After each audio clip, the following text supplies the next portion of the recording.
It's always something. Always The something. Trump defense to have. That's a conflict of interest in the front flap of the Fani Willis book. On the DA, under which she has 3 obligations. She has to go to the county commission to get approval to pay him like she did. She cannot accept gifts from a prohibited source. She has to disclose the gifts that she received. She evaded all of those requirements. Boom, boom, boom. Guilty, guilty, guilty. Section 2-69 of the county code prohibits gifts from prohibited sources, which he was. There is no boyfriend exception. His part in the pattern of concealment is a story you see in many divorce cases. The husband is hiding things from his wife. How much money he's making, the other woman, and what he's spending on the other woman.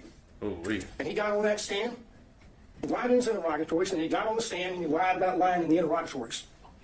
And the lawyers for the DA's office, they just sat there and let him do it. They did nothing to correct obviously perjured testimony. And you know he trying to get that point across, and he mad about it. I mean, you can tell.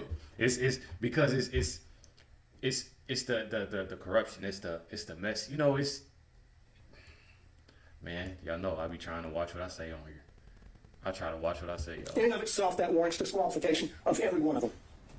When he perjured himself and lied on the stand to do something about it, and they did nothing, that alone disqualifies the entire office. He's got her. Judge McAfee can't do it. Wait, it gets even stronger. I've only got 1, 2, 3, 4. I see 5 more clips.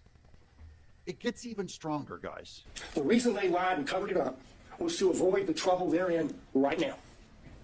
That served their personal interests to the detriment of their public duties as prosecutors. The last category is the conduct of the defense of this hearing. There were a lot of objections made based on attorney-client privilege during Mr. Bradley's testimony. Most of those objections were made by the state. But the privilege being asserted does not belong to the state. It belongs to Mr. Wade. That shows that the DA's office is serving the personal interests of the DA and Mr. Wade in carrying out further concealment and cover-up of their relationship, and not the cause of justice they are sworn to serve. That is a conflict of interest. The state talk is to him. corrupt in this case. Talk to him. Even in this court case, that's the biggest thing McAfee has to look at. He's going, in my own court. Now, if McAfee sides with Fani Willis, he becomes part of endorsing the corrupt state. It's a continuation of the wrongful pattern of concealment and cover-up that they've engaged in since the